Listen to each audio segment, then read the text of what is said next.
નમસ્કાર દર્શક મિત્રો, હું Yogesh Patel live group news ચેનલમાં આપનું સ્વાગત કરું છું. નિહાળી આજના સમાચાર. વરસાદ નહીં કેમિકલનો કહેર સાયખા જીઆઈડીસીમાં જોવા મળ્યો હતો. સાયખા જીઆઈડીસીના ચોંકાવનારા દ્રશ્યો કેમેરામાં કેદ થયા છે. નિહાળો વિશેષ અહેવાલ. ભરૂચ જિલ્લાના વાગરા તાલુકાની સાયખા જીઆઈડીસીમાં પ્રદૂષણની ગંભીર સ્થિતિ સામે આવી છે. જ્યાં નજર કરો ત્યાં લાલ, ભૂરા અને પીળા રંગનું કેમિકલયુક્ત પ્રદૂષિત પાણી તળાવની જેમ ભરાયેલું જોવા મળી રહ્યું છે. વરસાદી કાંસોમાં પણ જાણે કેમિકલનો વરસાદ થયો હોય તેવા દ્રશ્યો સામે આવ્યા છે. આક્ષેપો મુજબ સાયખા જીઆઈડીસીની અનેક કંપનીઓ ગુજરાત પોલ્યુશન કંટ્રોલ બોર્ડના નિયમોનું ઉલ્લંઘન કરીને ખુલ્લેઆમ પ્રદૂષિત પાણી છોડતી હોવાના કારણે સમગ્ર વિસ્તાર પ્રદૂષિત બની રહ્યો છે. માત્ર ઔદ્યોગિક સ્તરે જ નહીં પરંતુ આસપાસના ખેતરોમાં પણ કેમિકલયુક્ત પાણી ફરી વળતા ખેડૂતો અને પર્યાવરણ માટે ગંભીર ચિંતાનો વિષય ઊભો થયો છે. સ્થાનિકોમાં એવી પણ ચર્ચા છે કે પ્રદૂષણ ફેલાવતા ઉદ્યોગો સામે અસરકારક કાર્યવાહી થતી નથી અને માત્ર દેખાવા પૂરતી કાર્યવાહીથી સમસ્યા યથાવત રહે છે. જો સમયસર કડક કાયદાકીય અને દંડનીય પગલાં નહીં ભરાય તો ભૂગર્ભ જળ પ્રદૂષિત થવાની સાથે સાથે સમગ્ર વિસ્તારની પ્રાકૃતિક સંપત્તિને પણ ભારે નુકસાન પહોંચી શકે છે. સાયખા જીઆઈડીસીની હાલત હવે વટવા જીઆઈડીસી જેવી બનતી હોવાના આક્ષેપો પણ થઈ રહ્યા છે. પ્રદૂષણની આ ગંભીર સ્થિતિને લઈને નેશનલ ગ્રીન ટ્રિબ્યુનલ એટલે કે એનજીટી, ગાંધીનગર સ્થિત સંબંધિત કચેરીઓ, ભરૂચ જિલ્લા collector, Gujarat pollution control board, Saykha industrial association તથા નોટિફાઈડ એરિયા ઓથોરિટી સમક્ષ ફરિયાદ કરવાની પણ તૈયારી દર્શાવવામાં આવી રહી છે.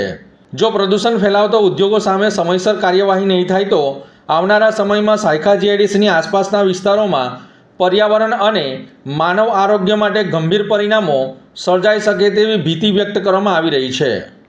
અંકલેશ્વરની રાજપીપળા ચોકડી જતા રોડ ઉપર ખાડાઓ પડી જતા વાહન ચાલકો મુશ્કેલીમાં મુકાયા છે.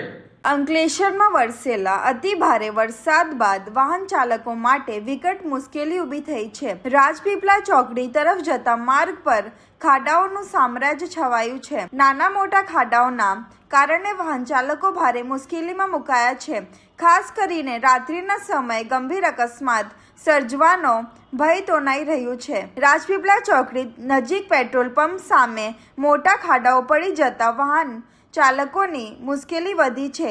આ વ્યસ્ત માર્ગ પર ખાડાઓના કારણે વાહન ચાલકોને ભારે હાલાકી વેઠવી પડી રહી છે. ખાડાઓના કારણે વાહનોને નુકસાન થાય છે અને અકસ્માતો ભય પણ રહે છે.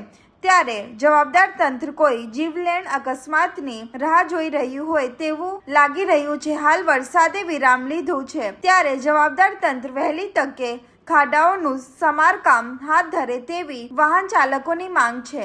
કીમ નદીના વિનાશક પૂરે ખેડૂતોને લાખોનું નુકસાન પહોંચાડતા જગતના તાતે વળતરની ઉગ્ર માંગ કરી છે. સુરત જિલ્લાના કીમ નદીમાં આવેલ વિનાશક પૂરે હજારો પરિવારોને ભારે નુકસાન પહોંચાડ્યું છે. ખાસ કરીને ઓલપાડ, માંગરોળ તાલુકાના ખેડૂતો માટે આ પૂર આફત બનીને આવ્યું છે. રણકપોર ગામમાં ઉભેલા શાકભાજી અને શેરડીના પાક પાણીમાં ધોવાઈ ગયા છે. જ્યારે ખેતીલાયક જમીન પણ કાદવ, રેતી અને કચરાથી ઢંકાઈ ગઈ છે. ખેડૂતો હવે સરકાર પાસે યોગ્ય વળતરની માંગ અને તાત્કાલિક સહાયની માંગ કરી રહ્યા છે.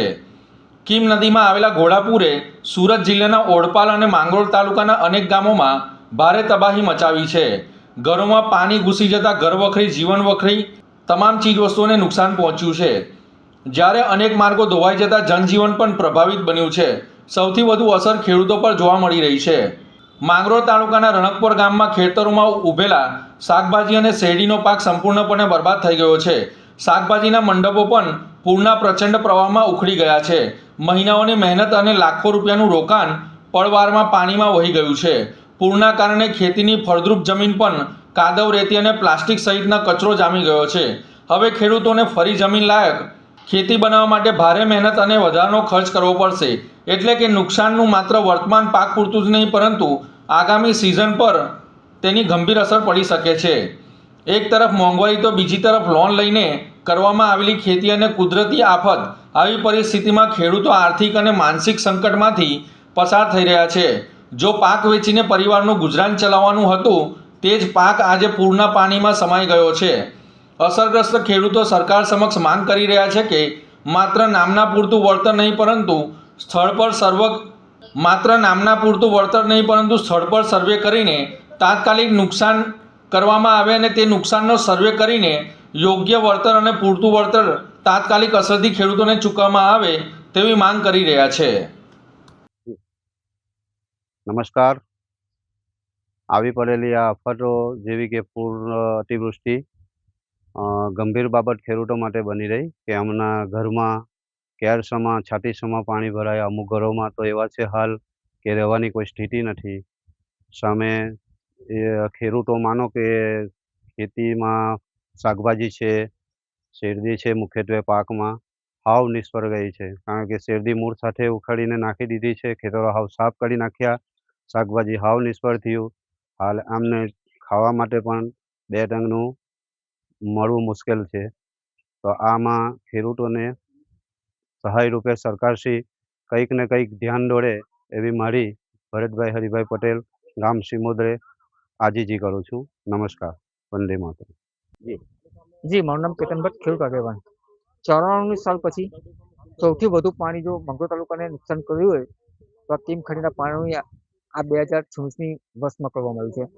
કીમ નદી તો પુષ્કળ પાણી આવ્યું, પણ તેની સાથે કીમ નદીમાં સમાવેશ થતી ટુકડી ખાડી અને ભૂખી ખાડી, એમાં પણ એટલું પાણી આવવાને કારણે છે ને કાંઠાના વિસ્તારમાં આ કીમ નદીએ વિનાશ કર્યો છે, એમ કહેતા પણ ખોટું નથી. ગ્રામ્ય કક્ષાએ પણ નુકસાન થયું છે, એનાથી વધારે નુકસાન આ ખેતીમાં થયું છે. ખાસ કરીને મંગળોર તાલુકામાં શેરડી, શાકભાજી, પરવળ અને ફળફળાદીના ખેતી પર નબળા ખેડૂતો છે. સૌથી વધારે નુકસાન અત્યારે જો જોવા જાય તો શાકભાજીની ખેતીમાં છે. સંપૂર્ણ પ્રમાણે આખાને આખા માંડવા ડૂબાઈ ગયા છે. લાખો રૂપિયાના ખર્ચે જ્યારે ખેડૂત માંડવા બનાવે છે અને તેની પર પાક રોપે છે, એ તૈયાર પાક માંડવા સહિત ઘસરાઈ ગયો છે. સરકારશ્રી દ્વારા વળતર બાબત સહાયની જાહેરાત કરવામાં આવી છે અને ફોર્મ ભરવાનું પણ ચાલુ છે. એને અમે આવકારીએ છીએ ખેડૂત તરીકે. પરંતુ જે વળતરની રકમ નક્કી કરવામાં આવે છે એ આ નુકસાનના જો પ્રમાણ જોઈએ તો એના 20% પણ વળતર ચૂકવવામાં ખેડૂતોને આવતું નથી. એટલે આ જે ખેતીમાં જે નુકસાન થયું 100% પાક નિષ્ફળ ગયો છે, જમીન પણ ધોવાઈ ગઈ છે. જે શાકભાજીને ઉપર ચડાવવા માટે, વેલા ચડાવવા માટે જે માંડવા છે એ માંડવા પણ સંપૂર્ણપણે નાશ પામ્યા છે.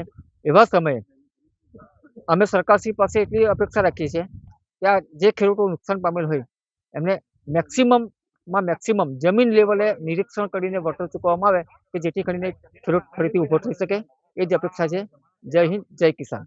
ભરૂચ શુક્લતી રોડ પર કરમાલી ગામ નજીક દીપડો નજરે પડતા કાર ચાલકે મોબાઈલના કેમેરામાં વિડીયો બનાવ્યો હતો. ભરૂચ સુકલતીર્થ રોડ પર કરમાલી ગામ નજીક રાત્રિના સમયે મુખ્ય માર્ગ પર દીપડો દેખાતા વિસ્તારમાં ચકચાર મચી ગઈ હતી. રાત્રે રસ્તા પરથી પસાર થઈ રહેલા એક કાર ચાલકે મુખ્ય માર્ગ પર લટાર મારતા દીપડાને જોયું હતું. કાર ચાલકે સમગ્ર ઘટનાનો વિડીયો પોતાના મોબાઈલમાં કેદ કર્યું હતું, જે હાલ સોશિયલ મીડિયામાં વાયરલ થઈ રહ્યું છે. તાજેતરના સમયમાં વન્યજીવો જંગલના સીમાડા છોડીને રહેણાંક અને શહેરી વિસ્તારોની નજીક જોવા મળવાની ઘટનાઓમાં વધારો નોંધાઈ રહ્યું છે. કરમાલી ગામ નજીક દીપડાની હાજરીને પગલે સ્થાનિકોમાં ભયનો માહોલ જોવા મળી રહ્યું છે. ઘટનાની જાણ વન વિભાગને કરવામાં આવી હોવાનું જાણવા મળ્યું છે. ભરૂચ તાલુકામાં પડેલા ભારે વરસાદ બાદ ગ્રામ્ય વિસ્તારોમાં ખેતીને મોટું નુકસાન થવાની ભીતિ સેવાઈ રહી છે. ભરૂચ તાલુકાના દહેગામ, કેરવાડા, હિંગલોટ, મનુબર, કરમાડ સહિતના અનેક ગામોમાં વરસાદ બાદ ખેતરોમાં ઘૂંટણસમાં પાણી ભરાઈ જતા ખેડૂતો મુશ્કેલીમાં મુકાયા છે. ખેડૂતોના જણાવ્યા અનુસાર સરકારના મહત્વાકાંક્ષી bullet train, Delhi Mumbai expressway અને ફ્રેટ ગુડ્સ ટ્રેન પ્રોજેક્ટના કામ દરમિયાન કુદરતી પાણીના નિકાલના માર્ગો અવરોધાતા વરસાદી પાણી ખેતરોમાં જમા થઈ રહ્યા છે. પરિણામે કપાસ, તુવેર, મગ સહિતના ઊભા પાક પાણીમાં ગરકાવ થતા ભારે નુકસાનની ભીતિ ઊભી થઈ છે. ખેડૂતોનું કહેવું છે કે જો આગામી દિવસોમાં પાણીનો નિકાલ નહીં થાય તો પાક સંપૂર્ણપણે બરબાદ થવાની શક્યતા છે. અસરગ્રસ્ત ખેડૂતો દ્વારા તાત્કાલિક પાણીના નિકાલની વ્યવસ્થા કરવા તેમજ પાકના નુકસાનનું સર્વેક્ષણ કરી યોગ્ય વળતર ચૂકવવાની માંગ કરવામાં આવી છે. શું નામ છે આપનું? અબ્દુલભાઈ. ક્યાં રહેવાનું ને મારે રહેવાનું દહેગામ. શું પરિસ્થિતિ છે ખેતરોની? ખેતરોનું પાણી ભરાઈ ગયેલું છે, તમે જોઈ રહેલા છો, ને કપાસ ને તુવેર ને ઘણું નુકસાન છે. કેટલાક ખેડૂતોને આ દહેગામ છે, હિંગલોજ છે, દસાન છે, વેવાડા છે, કુકરવાડા છે, કરમાળ છે, મણુબર છે, ડેટરાલ છે, આજુબાજુનો જે કંઈ વિસ્તાર છે બધાને બુલેટ ટ્રેન, આ એક્સપ્રેસ રોડ ને જે આ ગુસ્ટેન જે નીકળેલું છે તેના લીધે આજુબાજુના ગામડાઓને બધું નુકસાન થઈ રહ્યું છે. અહીં કયા કયા પાકો થાય છે? તુવેર ને કપાસ, મગ. આવનાર સમયમાં ખેતી થશે કે નહીં? કેટલો સમય તમારે રાહ જોવી પડશે? એ માટે તો કોઈ અશક્ય છે, વહેલું શક્ય નથી કે ક્યારે ક્યાં પાણી ક્યારે બંધ થશે એ કહેવાય ને. એક તો કુદરતી માર પડેલો છે ને આ જે બુલેટ ટ્રેન ને આ જે નીકળેલું છે એના હિસાબે ઘણું નુકસાન થયું. ભરૂચ જિલ્લાની ઢાઢર નદી બે કાંઠે વહેતી થતા આમોદ જંબુસરના અનેક ગામોમાં ઢાઢર નદીના પાણી ફરી વળ્યા છે. ઉપરવાસમાં થયેલા ભારે વરસાદના કારણે આમોદ જંબુસર વચ્ચે વહેતી ઢાઢર નદીમાં સતત પાણીની આવક થઈ રહી છે, જેના કારણે નદી હાલ બે કાંઠે વહેતી થઈ છે અને તેની જળ સપાટી 97.5 ફૂટે પહોંચી હોવાનું જાણવા મળ્યું છે, જ્યારે 102 ફૂટને ભયજનક સપાટી માનવામાં આવે છે. નદીનું જળસ્તર વધતા કાંઠાના વિસ્તારોમાં અસર જોવા મળી રહી છે. આમોદ તાલુકાના કોબલા, મંજુલા સહિતના ઢાઢર કાંઠાના ગામો પાણીની અસર હેઠળ આવ્યા છે.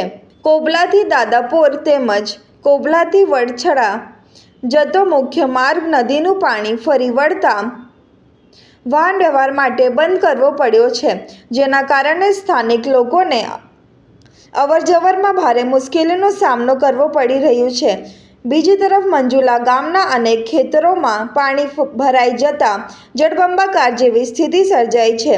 ઊભા પાક પર પાણી ફરી વળતા ખેડૂતોમાં નુકસાનની ચિંતા વધી છે. આમોદ તાલુકા પંચાયતના ઉપપ્રમુખ વિજય ઠાકોરે જણાવ્યું હતું કે જો ઢાઢર નદીનું સમયસર પહોળીકરણ અને ઊંડાણ કરવાની કામગીરી કરવામાં આવી હોત તો આસપાસના ગામોને પાણીની અસરથી મોટા પ્રમાણમાં બચાવી શકાય તેમ હતું. હાલ સમગ્ર પરિસ્થિતિ પર વહીવટી તંત્ર સતત નજર રાખી રહ્યું છે. નીચાણવાળા વિસ્તારોનું મોનિટરિંગ કરવામાં આવી રહ્યું છે અને નાગરિકોને નદીના કાંઠા તેમજ પાણી ભરાયેલા માર્ગોથી દૂર રહેવાની અપીલ કરવામાં આવી છે. મારું નામ વિજયભાઈ સન્મુખભાઈ ઠાકોર, તાલુકા પંચાયત આમોદ ઉપપ્રમુખ. અમારા ગામમાં કોબલા ગામમાં ઢાઢર નદી અહીંયાથી પસાર થાય છે.